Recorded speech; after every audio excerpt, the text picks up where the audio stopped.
Remember that so far in Chapter 4 we've been taking a look at different applications of derivatives. And very strangely, we'll see here that in section 4.8, the derivatives will become very, very useful in terms of helping us actually compute very difficult limits. Now, let's take a look here at this opening motivation to see some examples of these kind of difficult limits. So, how could we possibly evaluate one of the following? Now you'll see here that the function that I'm taking the limit of in both of these examples is actually the same. The only difference between these limits is what x is actually approaching. But notice that if we tried to go ahead and actually use direct substitution on these limits, we'll see that there's going to be some problems. So I'll say here that first note that if I wanted to use something like direct substitution, then I could see kind of at least where the top and the bottom here are going to be headed. I could see here that the top of my fraction in this first instance is going to be headed towards 0, and the bottom of this fraction is also going to be headed towards 0. Now 0 divided by 0 is not a computable value, right? I can't simplify that to 1. I'm dividing by 0, but what we would then say is that this is called an indeterminate form. 0 over 0 is an indeterminate form, ultimately meaning that when we kind of or I guess loosely meaning that when we kind of have this showing up in a limit, that is when I'm looking at a limit where the top is moving towards 0 and the bottom is moving towards 0, I don't really know what to make of the value 0 over 0. This overall value of the limit could really be approaching any number of different possible values overall. And we've seen before that when we get to a scenario like a 0 over 0, maybe there's a good chance to simplify the limit that I have. But if I look at this limit, there's no easy way for me to imagine simplifying this at all.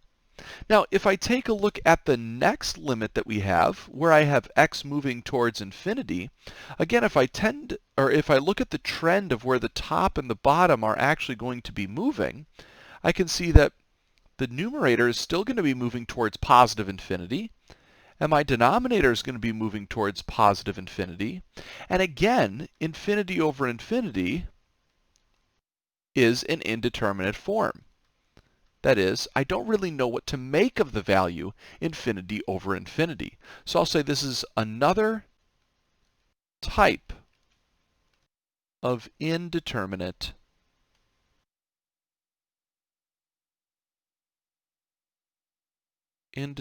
form.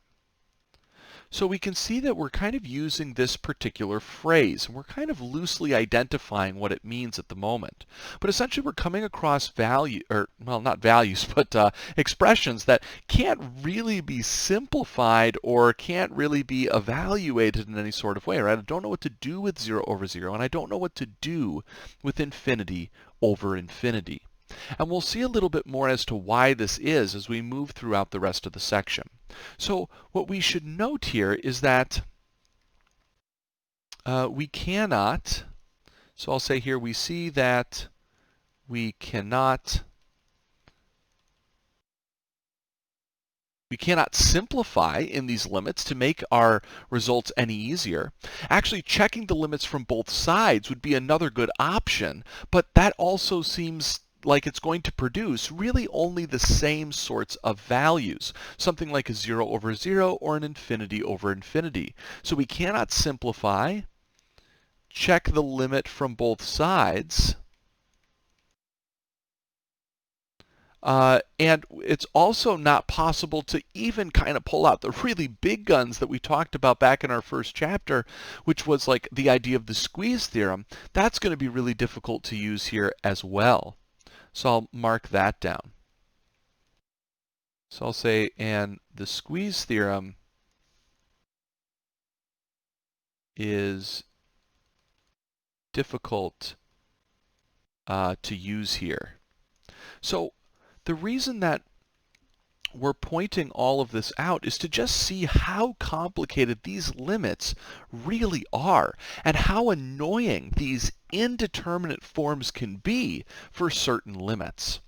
So to help try to understand how we're going to plan to use derivatives to help tackle these really difficult limits, we first want to make sure that we at least write out a definition, an intuitive definition, a loose definition of what we mean when we say indeterminate forms, or at least what are some indeterminate forms.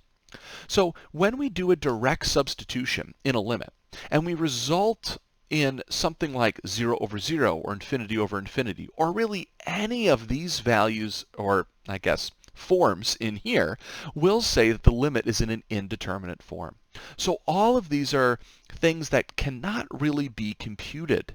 0 divided by 0, mathematically we don't really know what to do with that value. Infinity over infinity, whether they're positive or negative, one of each, doesn't matter.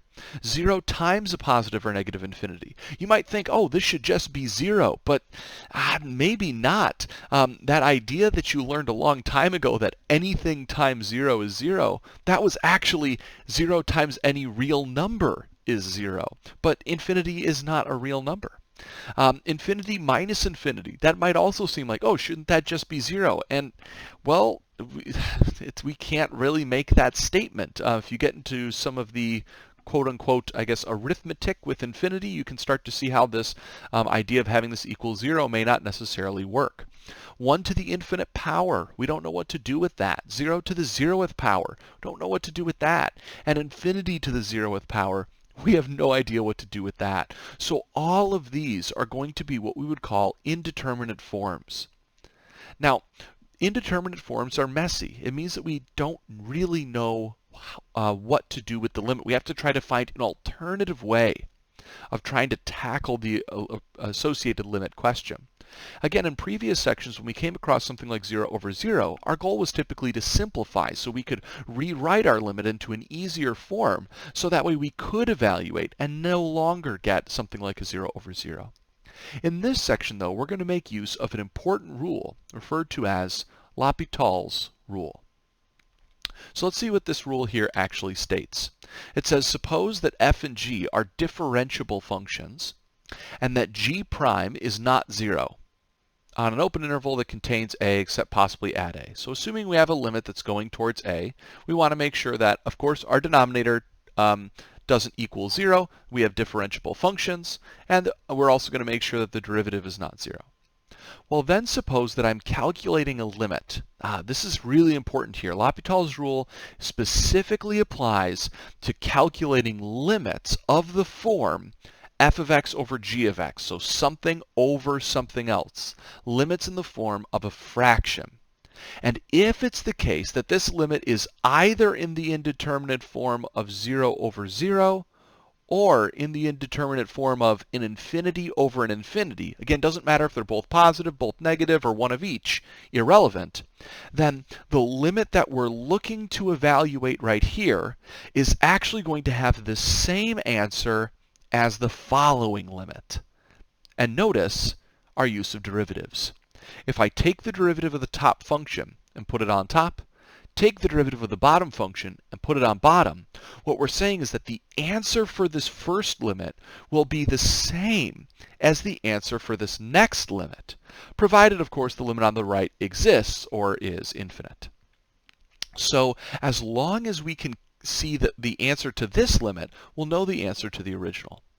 Now this might seem kind of weird, like, well, how in the world is taking derivatives going to help anything, right? If I have something that's really complicated at the start, like what I have up here, then taking derivatives and creating a new limit that has the same answer, how is that going to be useful?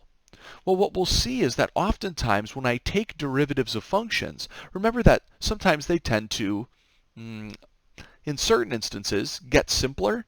Right? Like if I have a function of like an x squared, maybe in the top for an f of x, its derivative is going to be 2x. My powers decrease. On functions like this, if I have something like a natural log function, its derivative turns into a nice simple rational function. And so sometimes by using our derivatives here, we can make things look a little bit easier to work with. So One important note, though, is that L'Hopital's rule still applies even if I'm working with not approaching a single value of a, but if I was approaching, say, an infinity or a negative infinity, the rule still applies, and it also applies to right-handed and left-handed limits. So we'll have to take a look in the coming videos first at how in the world do we actually know that these two things are equal? Can we justify this rule, or at least partially justify it? And then we'll take a look at a whole bunch of different examples where we'll begin to try to apply this concept to see how we can calculate difficult limits like those in the opening motivation.